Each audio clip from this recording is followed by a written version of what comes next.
Les damos la más cordial bienvenida a la presentación de la revista Mujeres en la Justicia. Número 4, Derecho y Familia. Última actividad de la primera jornada del 11º Congreso Nacional Justicia y Género, la violencia de género y sus manifestaciones en el ámbito institucional y laboral. Para ello, tengo el gusto de ceder el micrófono a la licenciada Mónica Páez Villa, subdirectora de Transversalización de la Perspectiva de Género en la Unidad General de Conocimiento Científico y Derechos Humanos de la Suprema Corte de Justicia de la Nación, quien moderará esta mesa. Por favor, adelante, licenciada Páez. Muchas gracias. Antes que nada, ofrecer una disculpa por la voz ronca que tengo. Acabo de salir de una faringitis, entonces es mi voz sexy ahora. Eh, pues yo pensaba comenzar diciendo que íbamos a tener una presentación de revista ágil, pero realmente todo el Congreso ha sido sumamente ágil. No hemos descansado a partir de las 4:30 que empezó este conversatorio, este Congreso. Entonces yo agradecerles la atención que puedan tener para esta última mesa. Yo sé que ya estamos pasadas las horas laborales, pero tenemos una mesa bastante rica y creo yo agradable en cuestiones de escucha, y el tema también es interesante. Entonces, no tengo más que presentar, o más bien no tendría yo que presentar a la consejera porque ya la conocen. Sin embargo, por temas de formalismo siempre nos piden dar lectura a una breve semblanza. La consejera Eva Verónica de Gives, ella es consejera, ocupa el puesto de consejera de la Judicatura Federal a partir del 20 de noviembre de 2019 hasta el 19 de noviembre del 24. Es abogada por la Facultad de Derecho de la Universidad Nacional Autónoma de México. Tiene especialidades en Derecho Penal y amparo por la Facultad de Derecho de la Universidad Panamericana, estudios de maestría en Derecho Procesal en el Instituto de Estudios Superiores en Derecho Penal, estudios en el Máster Internacional en Sistemas Penales Comparados y Problemas Sociales por el Tribunal Superior de Justicia del entonces Distrito Federal, en coordinación con la Universidad Autónoma de Barcelona, y cuenta con una especialidad de una maestría en Derecho Procesal Penal Acusatorio por la Universidad U Semper. Dentro de su ámbito laboral, fue defensora de oficio adscrita a juzgados de paz y penales de la Coordinación General Jurídica del Departamento del entonces Distrito Federal, y trabajó en el Ministerio Público adscrita a juzgados de paz y penales en la Dirección de Control de Procesos en la Procuraduría General de Justicia Capitalina. En el Tribunal Superior de Justicia del entonces Distrito Federal fue secretaria de acuerdos en los juzgados 63º Penal, jueza del juzgado 59º Penal y magistrada en la primera sala penal del mismo tribunal. Forma parte de la Asociación Internacional de Mujeres Juzgadoras y de la Asociación Mexicana de Juzgadoras AC. Por favor, consejera, tengo el gusto de cederle el uso de la voz. Muchas gracias. Muy buenas noches, muy buenas tardes, no sé todavía si es tarde o ya es noche. Pues saludo con mucho afecto a todas las personas que nos acompañan en este día, en esta mesa de presentación de la revista Mujeres en la Justicia, Derecho y Familia, en el marco del 11º Congreso Nacional de Justicia y Género, la violencia de género y sus manifestaciones en el ámbito institucional y laboral. Así como a quienes nos siguen a través de Justicia TV y en las redes sociales del Poder Judicial Federal, y a quienes me acompañan en esta mesa, al Ricardo Alberto Ortega Soriano, director del Departamento de Derecho de la Universidad Iberoamericana, y María Mercedes Albornoz, profesora investigadora de la División de Estudios Jurídicos del CIDE. Y a la moderadora que fue muy atenta esta noche.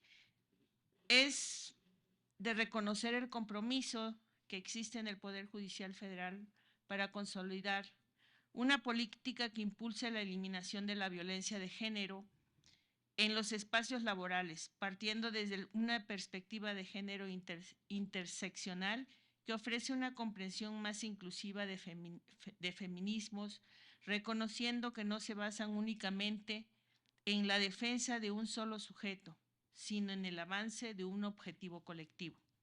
Para ello, es fundamental el uso de las herramientas institucionales que han contribuido a que todo el personal del Poder Judicial de la Federación empiece a comprender las causas y consecuencias de este tipo de violencia, lo que a su vez promueve la toma de conciencia y fortalece nuestras capacidades, En ese camino, sin duda, el Comité Interinstitucional de Igualdad de Género del Poder Judicial de la Federación ha impulsado esfuerzos para transversalizar la perspectiva de género y materializarla como una realidad para todos los órganos de impartición de justicia a nivel federal, con avances compartidos por la Suprema Corte de Justicia de la Nación, el Consejo de la Judicatura y el Tribunal Electoral.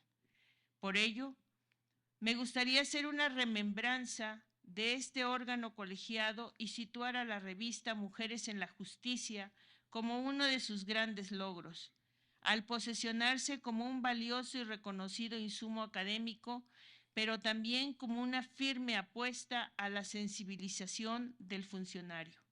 El Comité Interinstitucional de Igualdad de Género del Poder Judicial de la Federación se creó en el año de 2010. Tiene como objetivo impulsar la política de igualdad de género, establecer los lineamientos para cumplir las obligaciones internacionales en la materia y, en general, unificar los criterios generales de planeación, seguimiento y evaluación de los esfuerzos para institucionalizar y transversalizar la perspectiva de género en todo el Poder Judicial de la Federación. Como parte de las iniciativas del comité, en el 2022 surgió la revista Mujeres en la Justicia como un nuevo espacio editorial para que las personas que imparten justicia, así como operadoras y operadores jurídicos en general, escriban sobre temas y casos vinculados con el derecho a la igualdad y a la no discriminación, ya sea desde una experiencia propia, análisis de casos o de una visión académica. Su resultado ha sido un doble impacto. Como mencioné, ha apoyado la reflexión y brindado un espacio a las personas articulistas, pero también ha acercado el conocimiento y generado un diálogo con las personas lectoras. Recordemos que la igualdad es el principio rector más importante para el reconocimiento de los derechos humanos, incluidos los de las mujeres y las niñas, es decir, reconocer la igualdad de la mujer es la base para el reconocimiento de los demás derechos y libertades fundamentales, que nos acerca a la aspiración más elevada en este principio y consecuentemente de justicia. Sin embargo, garantizar el derecho a la igualdad va más allá de un aspecto formal, pues no basta proclamarlo en la norma constitucional y en los textos legales.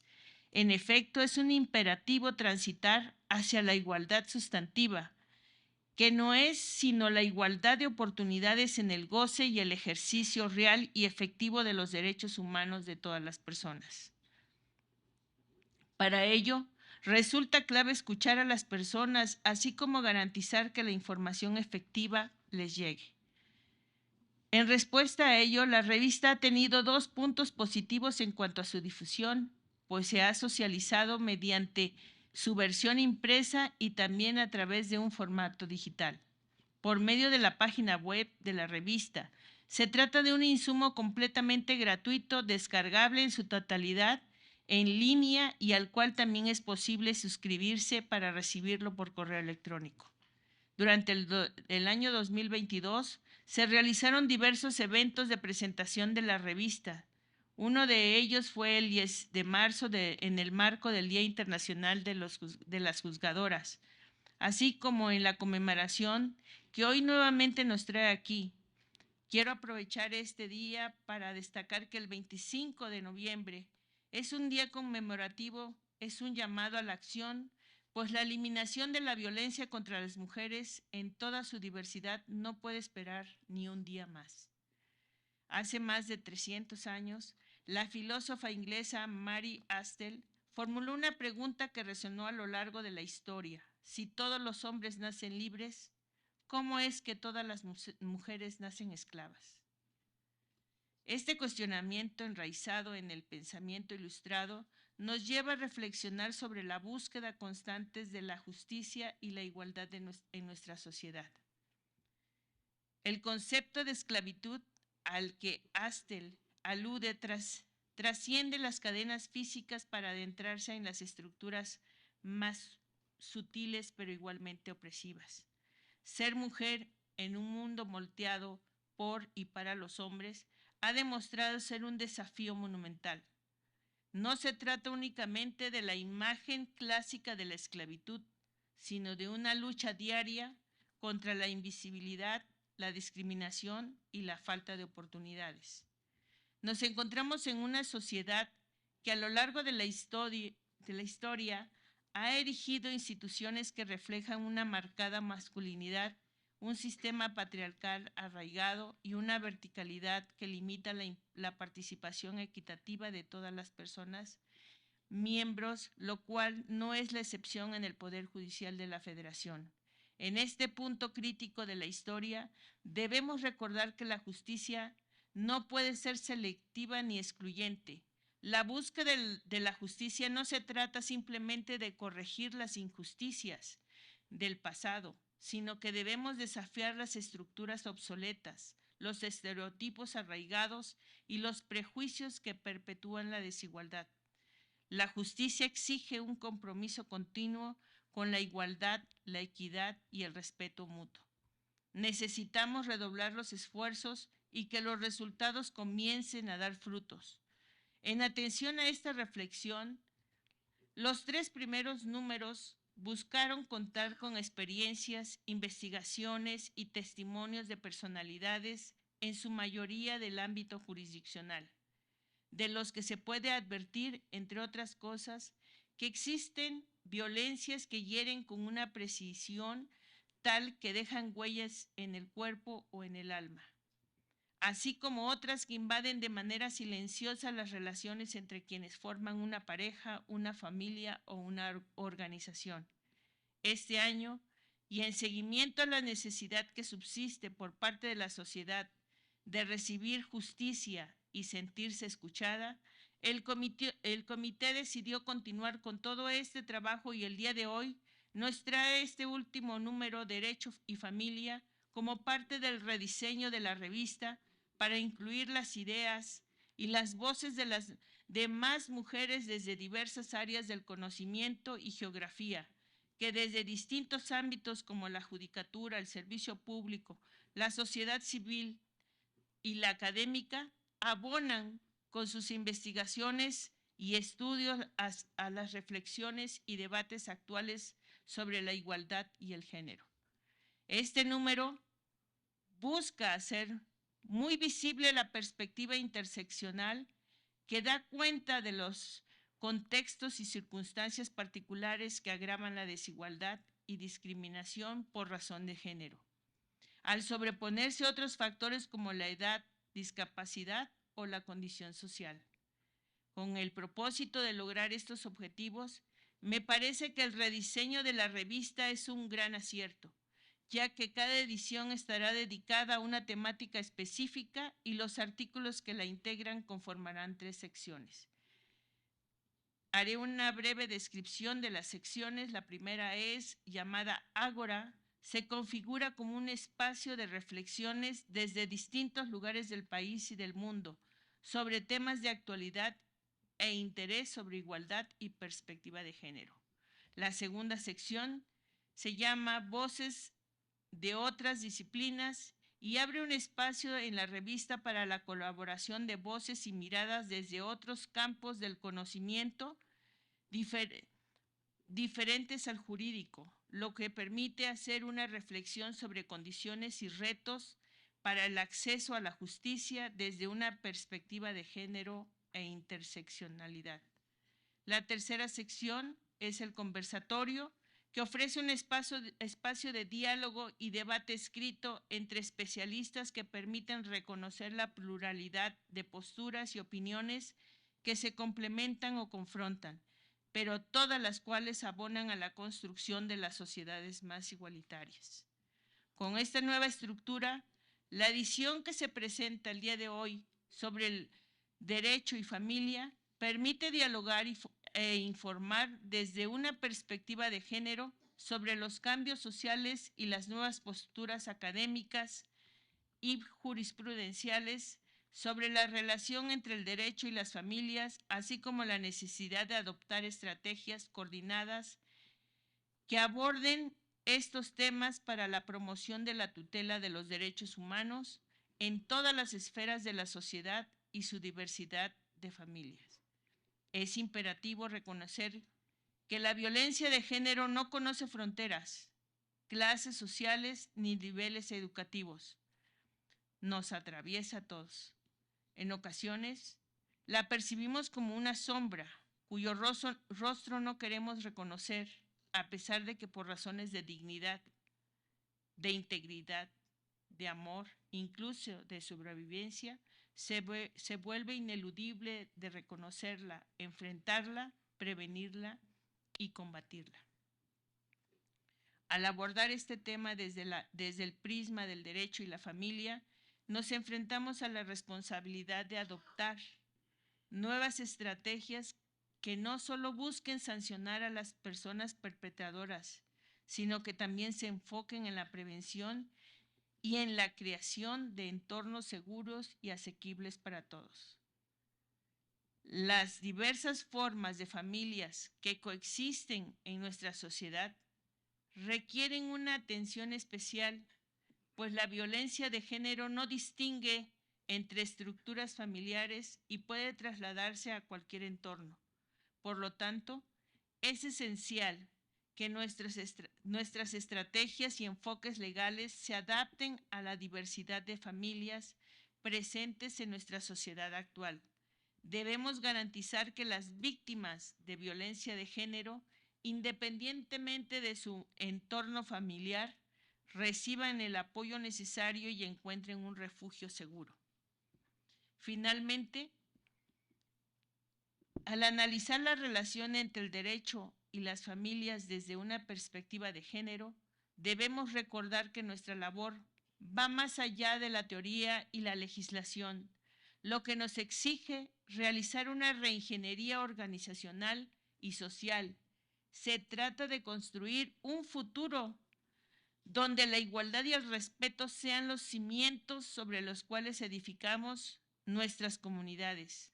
Juntas debemos ser arquitectas de un mundo donde la violencia de género sea una página superada en la historia y la protección de los derechos humanos sea la luz que guíe nuestro camino hacia culturas de paz. Gracias.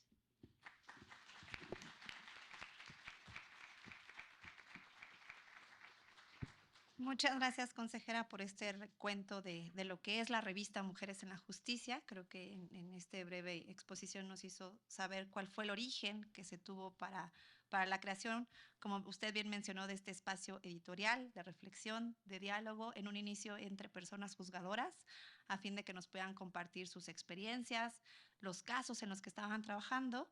Sin embargo, se identificó esa necesidad también de poder contar con voces desde otros ámbitos del conocimiento, de generar igualmente este intercambio de sensibilización con el espacio académico, y es ahí donde entra pues nuestras otras dos personas invitadas. Tengo aquí con nosotros al doctor Ricardo Alberto Ortega Soriano. Él es egresado de la Facultad de Derecho de la UNAM, doctor y maestro en Derecho por la División de Estudios de Posgrado de la Facultad de Derecho de la UNAM.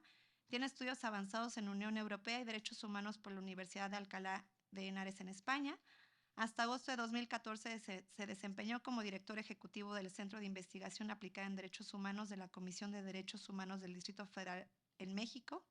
Ha colaborado como consultor externo de la Oficina en México del Fondo de las Naciones Unidas para la Infancia, UNICEF, y participado como asesor jurídico en la Oficina de Defensoría de los Derechos de la Infancia, AC. Ha colaborado como tutor en la maestría en Derechos Humanos y Democracia en la Flaxo, México, y actualmente es director del Departamento de Derecho de la Universidad Iberoamericana Ciudad de México. De la misma manera ha participado como co-coordinador académico en la Escuela de Justicia Transnacional desarrollada por la organización PRODESC para el fortalecimiento del trabajo de defensoras y defensores de derechos humanos. El Sistema Nacional de Investigadores, SNI, le reconoce como investigador nacional nivel 1 y sus líneas de investigación se relacionan con el derecho internacional de los derechos humanos y grupos históricamente excluidos o desventajados, con especial énfasis en niños y adolescentes, así como nuevas formas de enseñanza del derecho. Y hoy nos acompaña en calidad de articulista de este número 4 de revista que se está presentando. Por favor, doctor, adelante. Muchísimas gracias y pues muy buenas tardes a todas y a todos. En primer lugar, pues quisiera agradecer, como corresponde, al Comité Interinstitucional de Igualdad de Género, de la Suprema Corte de Justicia, del Tribunal Electoral, del Consejo de la Judicatura Federal. En particular, muchísimas gracias a la maestra Mari Carmen Color, a la maestra Mónica Páez, que está con nosotros en esta mesa, y desde luego la oportunidad de compartir la mesa con la doctora María Mercedes Albornoz y con la consejera de GIBS. Muchísimas gracias y pues muy buenas tardes a todas y todos. Un poco quisiera platicarles algo sobre el artículo, pero quizá previo a platicarles sobre el contenido del artículo, sobre algunos de los dilemas que plantea el artículo, me gustaría un poco contarles desde dónde se construye el mismo, ¿no? Porque creo que siempre que hablamos lo hacemos desde un punto de vista, desde una perspectiva, y para mí es importante explicar en primer lugar desde dónde se construye el artículo. En este caso, mi colega, la maestra Diana Mora, y yo hemos estado durante mucho tiempo discutiendo y trabajando temas relacionados con derechos de niñas, niños y adolescentes. Y en ese contexto, durante mucho tiempo, en mi caso particular, tuve la oportunidad de impulsar la defensa de casos de niñas, niños y adolescentes en el ámbito jurisdiccional y particularmente desde la Oficina de Defensoría de los Derechos de la Infancia. Desde esa perspectiva, quiero decirles que la primera mirada desde la que se construye el artículo tiene que ver con la mirada de alguien que ha hecho litigio, la perspectiva de un litigante. En segundo lugar, desde alguien que ha trabajado los temas de derechos de niñas, niños y adolescentes y que, por lo tanto, pues nos parecía una cosa interesante, nos parecía una buena idea tratar de plantear algunas reflexiones que pudieran vincular tanto la perspectiva de género como el enfoque de derechos de niñas, niños y adolescentes. Entonces, desde ahí un poco se construyó esta perspectiva y una de las cosas más interesantes es que hace algún tiempo, con la invitación del Centro de Estudios Constitucionales, mi colega Diana Mora y yo, tuvimos la oportunidad de hacer una revisión de sentencias vinculados con temas de violencia en el ámbito familiar. Y es muy interesante porque uno de los hallazgos que encontramos en el marco de esa investigación, revisando varias sentencias, es que pues muchas veces cuando las y los juzgadores emiten una sentencia, de pronto las sentencias en donde se identificaba que había un problema de derechos de niñas y niños tenían instrumentos internacionales y una serie de reflexiones en torno a los derechos de niñas y niños, pero no hablaba nada sobre temas de perspectiva o de género. Y las sentencias en donde se visibilizaban temas de violencia contra la mujer o temas de violencia de género en términos más amplios, no decían nada o no miraban nada respecto a la situación de las niñas, niños y adolescentes. Entonces, a partir de esta reflexión de hace ya algún tiempo, decidimos un poco pensar en tratar de reflejar en este artículo algunas tensiones importantes que se suscitan cuando analizamos problemas relacionados con la violencia familiar, ¿no? Entonces, esas tres tensiones, voy a tratar de sintetizarlas, desde luego eso entiendo que tendrá o trata de plantearse en el artículo, pero esas tres tensiones están vinculadas, por ejemplo, con la identificación de aquella violencia que es visible frente a la violencia que no es visible, ¿no? En la segunda, que tiene que ver con los enfoques de protección, que generalmente están vinculados con los temas de niñas, niños y adolescentes y que muchas veces generan temas o afectaciones importantes en los derechos de participación, es decir, en el reconocimiento de la autonomía de las niñas, niños y adolescentes. Entonces, esta tensión o aparente tensión que pensamos que no necesariamente debería serlo entre protección y libertad o protección y participación es uno de los segundos ejes que orientan el artículo. Y el tercero, pues tiene que ver con si la perspectiva de derechos de niñas, niños y adolescentes es en realidad excluyente o no de la perspectiva de género, ¿no? Entonces, con esos tres elementos es que pues decidimos plantear el artículo. ¿Y qué fue un poco lo que encontramos a partir de su elaboración? ¿No? Creo que esto es justo lo que ustedes podrán encontrar con la lectura del mismo. Y tiene que ver con lo siguiente. Obviamente, cuando pensamos en los temas de violencia familiar, creo que algo que también es importante visibilizar, pues tiene que ver con que en general las estructuras humanas, para decirlo en términos generales, suelen ser, como pues prácticamente cualquier relación humana, son relaciones de poder, ¿no? En toda relación humana hay relaciones de poder. Y lo interesante en este esquema, pensando a la familia como una estructura que contiene relaciones de poder, pues resulta particularmente interesante cómo es que estas relaciones de poder van generando procesos de desigualdad, de exclusión y pues muchas veces son detonantes para la aparición de la violencia. De tal manera que en una sociedad de carácter patriarcal que históricamente estuvo construida bajo la concepción o el modelo tradicional de familia, pues en general pues no es difícil reconocer cómo la situación de las mujeres se planteaba en una lógica de desigualdad en el ejercicio de poder. Y esto me parece que también se traslada al ámbito de las niñas, niños y adolescentes. En el caso de las niñas, niños y adolescentes, la situación se vuelve también sumamente dramático en el ámbito de que a las niñas y los niños, pues generalmente se les ha caracterizado como accesorios u objetos que son propiedad de la familia y sobre los que se puede decidir libremente por quienes pues tienen juicio y toman las mejores decisiones y nunca se equivocan, que son las personas adultas, ¿no? Porque todo el mundo sabe que las personas adultas nunca se equivocan. Entonces, desde esa perspectiva, pues un poco los esquemas familiares, de alguna manera esto también lo plantea el artículo, son muchas veces una reproducción de los esquemas de distribución de poder que también aparecen en la misma sociedad. Es decir, no muchas veces simplemente hay una reproducción de los mismos fenómenos que se plantean en términos generales más amplios en el ámbito de la sociedad. Y esto pues obviamente genera representaciones simbólicas sobre la situación y ubicación de las niñas y niños en el contexto de la familia, ¿no? Esto quizá explique, ¿no? Yo hace un ratito platicábamos con la doctora Mercedes Albornoz, que yo un poco le decía que me parece que si hay un espacio que históricamente ha reconocido en el ámbito normativo este esquema de desigualdades y de subordinación de las niñas y los niños, es el derecho civil. Si prácticamente el derecho civil está construido desde una lógica, ¿no?, patrimonialista de la infancia, para decirlo en términos generales, ¿no? Y esta lógica, pues me parece que se ha traducido históricamente en figuras jurídicas, ¿no? Es decir, durante, pues, se dice, la Convención de Derechos del Niño de 1989 de las Naciones Unidas. Tenemos más de 30 años de la Convención y narrativamente, de también hay que decirlo, narrativamente, las niñas y los niños son reconocidos como sujetos de derechos. Pero cuando llegan los casos que implican o que tienen que ver con la aplicación del Código Civil, entonces ya esta idea de reconocimiento como sujetos de derechos parece que no es tan clara, ¿no?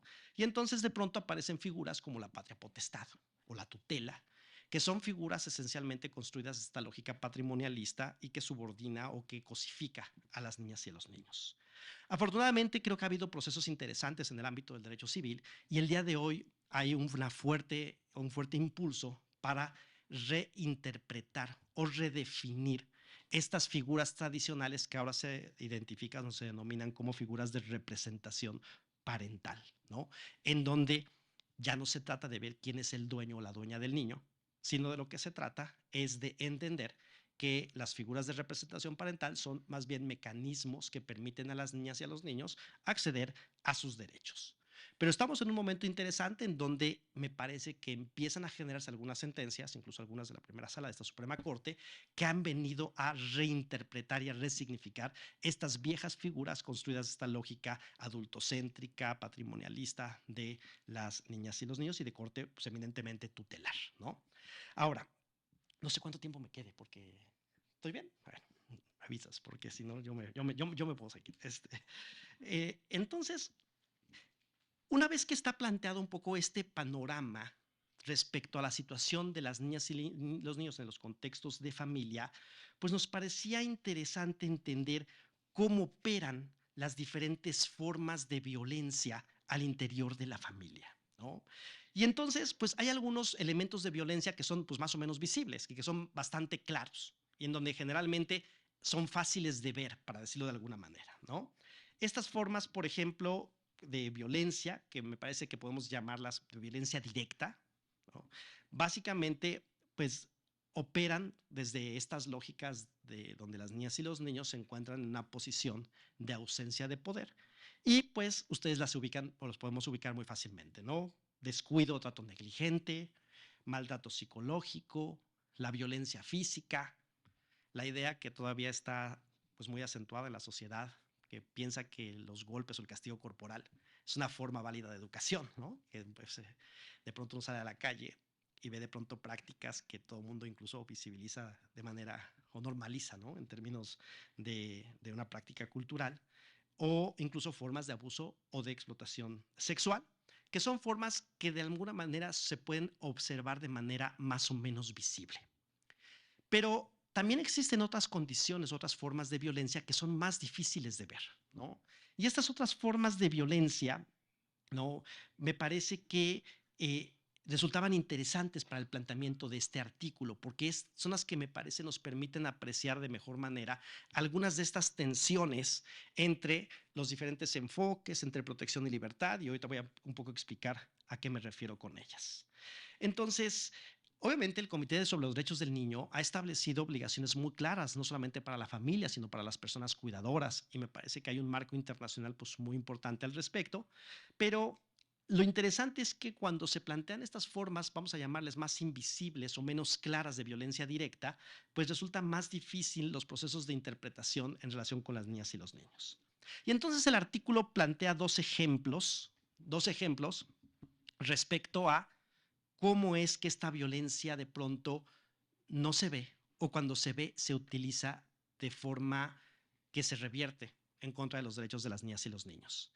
Y los ejemplos que ponemos sobre la mesa son el caso de la alienación parental, el pseudo síndrome de alienación parental y la violencia vicaria, ¿no? Y es muy interesante el fenómeno en términos de cómo operan estas figuras en términos de afectación de derechos, ¿no? Es decir, la idea del síndrome, por ejemplo, la idea del síndrome de alienación parental es muy interesante, ¿no? Esta figura acuñada por Richard Gardner, que básicamente estaba orientada o está orientada a pensar que el niño es un botín de guerra, y entonces, como es un botín de guerra donde hay alguien que aliena, curiosamente en los escritos de Gardner, él dice que el 90% de las personas alienadoras son mujeres, ¿no? Lo cual ya nos debe dar un indicador, ¿no? Del tipo de concepto y cómo se está utilizando. Y además donde muchas veces los indicadores de alienación parental son los mismos que permiten descubrir a un perpetrador de violencia sexual. Entonces, hay que entender o tratar de entender cómo opera esta figura en el contexto de los derechos de niñas y niños. De tal manera que entonces la idea de la alienación parental está basada en la idea que las niñas y los niños son sujetos de alienación por, vamos a ponerlo en términos genéricos, ¿no? Entendiendo esta estadística que plantea Gardner, de una mujer que decide, ¿no?, alienar la conciencia del niño para que el niño brinde un testimonio que afecte al hombre. Y desde esta perspectiva, lo que hace el derecho, pues es la consecuencia lógica, ¿no? Es, pues, destrozar la credibilidad del niño, es decir, anular el testimonio del niño. Ya se me va a acabar. De tal manera que es muy interesante cómo esta figura de alienación parental, pues no está pensando en el niño o la niña como sujeto de derechos, sino está pensando en una suerte de castigo o de consecuencia vinculada con este proceso de llamado alienación parental para aniquilar la credibilidad del niño, para desaparecer al niño de escena. De tal manera que, bueno, incluso la Relatoría Especial de la ONU en materia de violencia contra la mujer llegó a denominar que esta idea de la alienación parental es un pseudoconcepto, ¿no? Entonces, esto es interesante porque precisamente, y una cosa similar opera, por ejemplo, en los contextos de violencia vicaria, ¿no? La violencia que se ejerce, por ejemplo, donde se utiliza, teóricamente se dice, se utiliza a las niñas y los niños como instrumento para herir al otro, ¿no?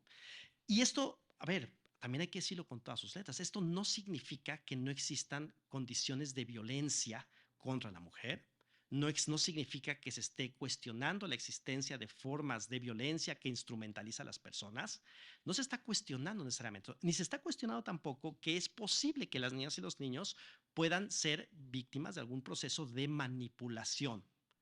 Pero lo que creo que planteamos en la perspectiva del artículo es que la respuesta del derecho no puede ser la anulación de las niñas y los niños.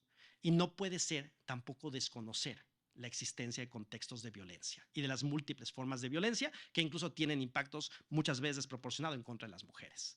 Me parece que lo que se trata entonces es de plantear soluciones que combinen enfoque de derechos de las niñas, niños y adolescentes, desde también vinculándolo con una perspectiva de género, ¿no? Y esa es un poco la propuesta que se plantea en el artículo.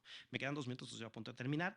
Y simplemente decirles que, pues, ¿cuál sería entonces el esquema o la perspectiva para superar esta supuesta tensión entre perspectiva de género y perspectiva de infancia, o la idea del derecho de que para proteger a las niñas y a los niños frente a una manipulación, lo mejor es simplemente para protegerte, te resto valor en tu testimonio? Es decir, pensamos que la lógica o la propuesta que debe plantearse es una perspectiva que reconozca esquemas de interseccionalidad y un reconocimiento de las diferentes perspectivas que están en juego, pues implicaría pensar en soluciones que se construyan desde el reconocimiento de la autonomía progresiva de niñas, niños y adolescentes, que reconozcan que una persona que efectivamente, si las niñas y los niños requieren esquemas de protección, pero los esquemas de protección no pueden ser excluyentes del reconocimiento de sus derechos de participación. Y ahí hay retos muy importantes, por ejemplo, para la justicia, ¿no? En otros artículos hemos hablado, por ejemplo, de la importancia de generar condiciones de justicia adaptada para que se garanticen adecuadamente los derechos de participación de niñas y niños en un juicio, a través de metodologías especializadas en testimonio infantil, a través de la participación de personas especialistas en ese testimonio, a través de esquemas o de condiciones adecuadas para la toma y valoración del testimonio infantil, que lejos de restarle valor al testimonio de las niñas y los niños, generen un esquema en donde ellas y ellos sean efectivamente reconocidos como sujetos de derechos, ¿no? Entonces, un poco el artículo pues trata de romper o de resolver estas tensiones para reflejar que muchas de estas tensiones realmente son inexistentes, porque por supuesto que un caso puede ser visto con enfoque de derechos de perspectiva de género, pero también con una perspectiva de derechos de niñas, niños y adolescentes desde una perspectiva integral, que no es cierto que haya una tensión entre protección y participación, porque es posible combinar y complementar estas dos perspectivas. Y finalmente, que es importante que la violencia que no se logra mirar también sea evaluada desde una perspectiva de derechos de niñas, niños y adolescentes, pero que también asuman una lógica perspectiva de género. Bueno, en síntesis es un poco lo que tratamos de proponer en el artículo. Espero que lo hayamos logrado, que mi explicación haya sido medianamente coherente, y agradezco mucho el espacio. Muchas gracias.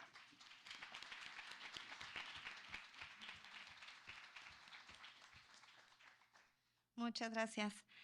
Pues la verdad es que nos queda ganas de leer el artículo. Yo sé que lo estamos aquí platicando, a pesar de los spoilers que les acaba de dar Ricardo.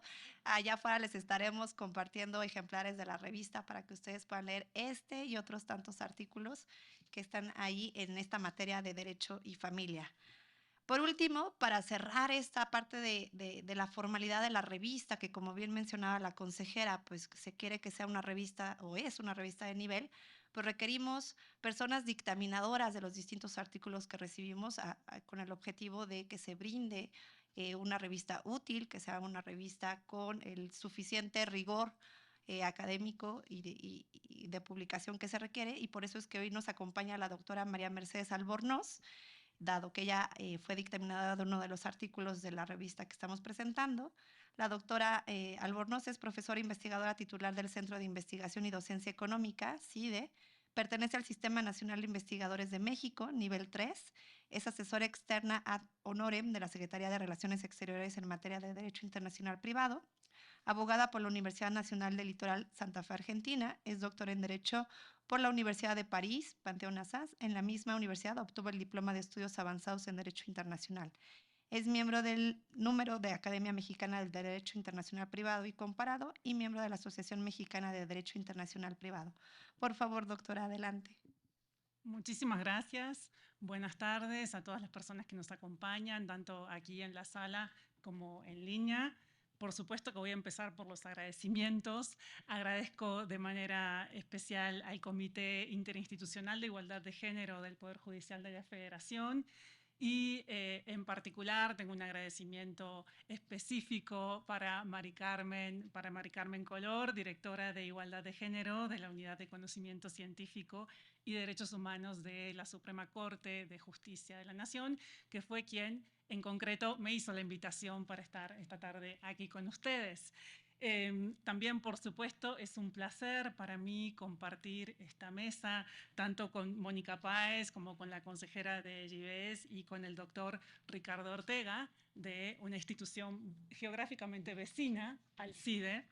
No habíamos tenido el gusto de conocernos, pero siempre está bien compartir espacios académicos entre vecinos.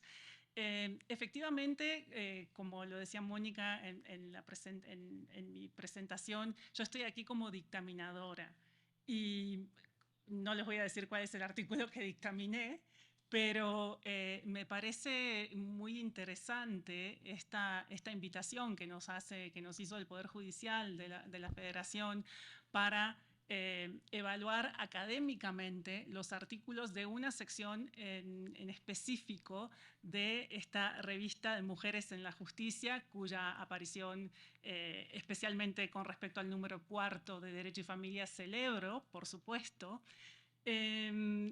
porque, como ustedes bien saben, en el ámbito académico, para que las publicaciones sean consideradas serias, es necesario que pasen por un sistema de doble evaluación por pares, y esa evaluación normalmente tiene que ser ciega para garantizar la imparcialidad. Entonces me parece sumamente valioso que desde el Poder Judicial también se pretenda darle esa seriedad a este producto, a la revista Mujeres en la Justicia. De hecho, entiendo que la sección Ágora, que es la primera en este rediseño de la revista, es aquella cuyo contenido es sometido a dictaminación. Entonces, los 3 artículos que vemos aquí deben ser celebrados también porque implican que el hecho de que estén publicados implica que han pasado, que han superado la fase de dictaminación y probablemente se hayan hecho sugerencias de pequeñas o grandes modificaciones. Entonces, esto garantiza, como decíamos, la calidad. Con lo cual, por supuesto, les invito a leer los 3 artículos que nos presentan un panorama muy enriquecedor, tanto con respecto a la constitucionalización del derecho de la familia y el reconocimiento de diversas formas de familia, como a través de una mirada al matrimonio entre personas del mismo sexo, hecha desde un abordaje feminista, y también con respecto al análisis de la situación de niñas, niños y adolescentes como sujetos de derecho en las estructuras familiares, que es el artículo cuyo coautor es el doctor Ricardo Ortega. Entonces, como les decía, están por supuesto invitadísimas a leer la revista, este número en particular. Les decía que hoy es un día de celebración para nosotras que estamos aquí presentes, porque en especial iniciativas como esta permiten que el análisis, que la reflexión, que el diálogo, que incluso la divulgación del conocimiento jurídico sean potenciados. Y entonces es sumamente importante que esto se haga desde el Poder Judicial, pero convocando también a diferentes actores. Por ejemplo, nosotros estamos aquí y no somos miembros del Poder Judicial de la Federación. Entonces es para celebrarse esta apertura hacia la academia, también hacia voces de la sociedad civil, hacia distintas disciplinas. De hecho, una de las secciones de esta revista tiene un enfoque especialmente orientado a lo interdisciplinario, por ejemplo, a la psicología, que se complementa de manera muy estrecha con las relaciones de familia. Creemos que revistas como esta contribuyen a difundir el conocimiento jurídico, tanto en el entorno judicial, en el marco del Poder Judicial, como con respecto a la academia, a estudiantes de Derecho y a la sociedad en general. Esto esperamos, entiendo que también es la intención de quienes organizan este esfuerzo, ayudará o contribuirá a fortalecer el acceso a la justicia efectiva en materia de derecho familiar, y especialmente aquí esto es relevante porque se trata de materias, de temas que afectan la vida de las personas, la vida cotidiana de las personas. Esto lo podemos conectar con la iniciativa de justicia cotidiana que se hizo ya hace muchos años, y esta realmente es una forma de contribuir en ese sentido.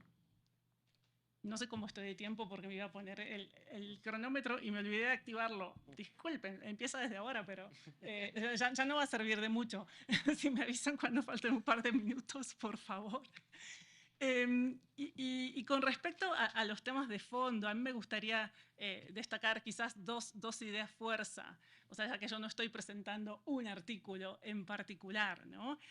La primera de esas ideas es que en materia familiar se debe destacar la relevancia de que el derecho vaya de la mano con la realidad social.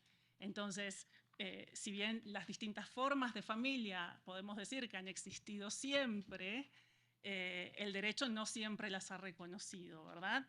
Y además, esas diversas formas de familia cada vez son más y cada vez se hacen más visibles. Y esto ha sido fortalecido, esta especie de auge o de mayor visibilidad de las nuevas formas de familia, ha sido facilitado por el desarrollo de las técnicas de reproducción humana asistida, y también ha sido potenciado por el aumento del flujo transfronterizo de personas, lo que conocemos como migraciones. Pero incluso cuando no se trata de migraciones en un sentido más permanente, incluso el turismo, la posibilidad de desplazarse de un país a otro, también contribuye a que las relaciones personales y familiares vayan presentándose bajo nuevas o diferentes estructuras. Aquí también es necesario destacar la importancia de la labor legislativa en materia de derecho familiar y, por supuesto, la actividad jurisdiccional, en particular de los tribunales constitucionales, como esta Suprema Corte de Justicia, que pueden contribuir a estimular la evolución y la modernización de ciertos conceptos, empujar los límites, empujar un poquito las fronteras de ciertos conceptos un poco rígidos, pero que quizás se pueden volver un poco más flexibles o un poco más elásticos, nuevamente para adecuarse de mejor manera a la realidad social que se está regulando, y por supuesto el hecho de bajar o aplicar o implementar esas normas en casos concretos también contribuye en este sentido. Y la segunda idea fuerza que les quiero dejar es la de la trascendencia fundamental hoy en día del derecho comparado y del derecho internacional.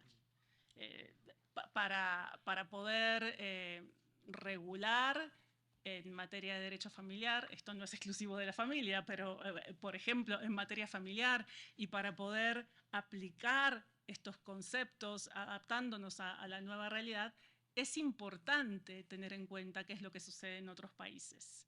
Entonces, ver cómo se ha resuelto, cómo la legislación de otro país resuelve un punto específico y cómo los tribunales de otros países aplican ese derecho extranjero, nos puede dar luz para argumentar en un sentido determinado, gracias, en un sentido determinado. Y a su vez el derecho internacional, tanto el derecho internacional público como el derecho internacional privado, tienen mucho que aportar para la evolución del sistema jurídico de México y de cualquier otro país, pero ahora estamos hablando en particular del de México. Son especialmente relevantes aquí también dos principios que son tomados en cuenta en el primero de los artículos que ustedes van a poder leer en la revista, son la perspectiva de género y el interés superior de la niñez. Ahí vemos también una diversidad de fuentes, tanto de soft law a nivel internacional, como dejarlo, incluyendo tratados internacionales, como por ejemplo la Convención de los Derechos del Niño, que ya mencionaba Ricardo, cuyo artículo 3 establece que el interés superior del niño, o de las niñas y adolescentes también, adaptado ahora, debe ser una consideración primordial, siempre que tanto las autoridades como a nivel privado se tomen decisiones que afecten a la niñez.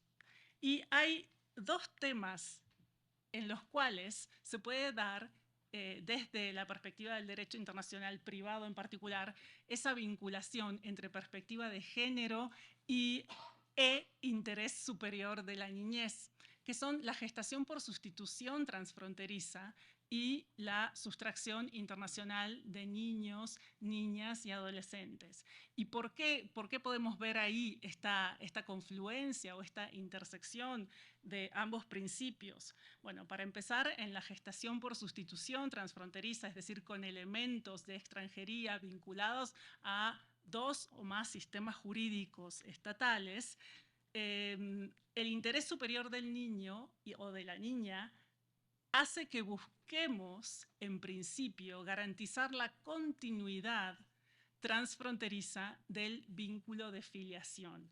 Y en este sentido, la Conferencia de La Haya de Derecho Internacional Privado está trabajando en un grupo de trabajo, valga la redundancia, en el cual tenemos la suerte y el honor de poder representar la posición de México para negociar un posible instrumento internacional en materia de filiación, incluyendo, quizás se espera, la gestación por sustitución transfronteriza. Pero ahí también intervienen los intereses de la persona gestante. Y esa persona gestante, la mayoría de las veces, va a ser, hasta ahora, al menos una mujer. Entonces, también es importante asegurarse de que si vamos a reconocer la filiación del niño o niña nacido en estas circunstancias, no se hayan violado en el caso concreto los derechos de la mujer que gestó. También, por supuesto, habrá que tener en cuenta cuáles son los derechos de los padres o madres intencionales. Pero bueno, ahí tenemos así como un foco, un tema en el que se presenta esa confluencia entre ambos principios. Y el otro, muy brevemente, es la sustracción internacional de niños y niñas, en los cuales una excepción a la restitución consiste en la excepción de grave riesgo, es decir, que la persona juzgadora puede decidir no restituir a un niño o niña al estado de su residencia habitual cuando esa restitución implicaría un peligro físico o psíquico grave o pondría al niño o a la niña en una situación intolerable. Ahora, muchas veces esto se da en entornos de violencia familiar y es factible, cada vez hay más casos en los cuales la madre es la persona sustractora y o sea, se va ella del país con sus hijos o hijas para escapar a la violencia de su pareja. Entonces hay que ver cómo juega ahí el interés superior de esos menores, de esas niñas, de esos niños, junto con la protección de la madre y ver hasta qué punto es violento para los niños, para las niñas, ver que el progenitor o la pareja actual de la madre ejerce violencia sobre ella. En fin, ahí hay muchas dimensiones que se pueden analizar, pero ya vamos a ir cerrando. Entonces, simplemente para cerrar, diría que estos principios que pueden ser considerados innovadores, tanto a la perspectiva de género como el interés superior de la niñez, reflejan cambios culturales que se van dando en una sociedad.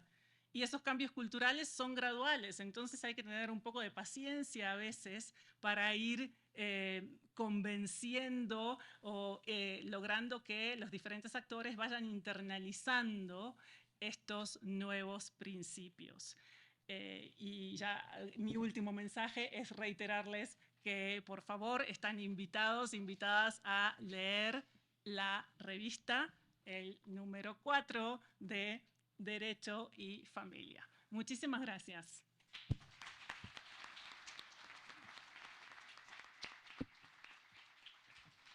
Al contrario, doctora, muchas gracias a usted. No pudimos encontrar mejor persona que pudiera pues, hablar de la revista, del esfuerzo que se hace para contar con un producto de alta calidad para el personal jurisdiccional. Pues les agradecemos su atención en esta mesa. Concluye. Agradezco a las personas que nos acompañaron aquí en la mesa y pues no tengo más que decir que muy buenas noches. Agradecemos a las personas que participaron en la mesa, así como a todas las personas presentes por su atención y asistencia a esta presentación, y por supuesto a las personas intérpretes. Con ello, damos por concluida la primera jornada de la 11ª edición del Congreso Nacional Justicia y Género, la violencia de género y sus manifestaciones en el ámbito institucional y laboral. Que tengan excelente noche.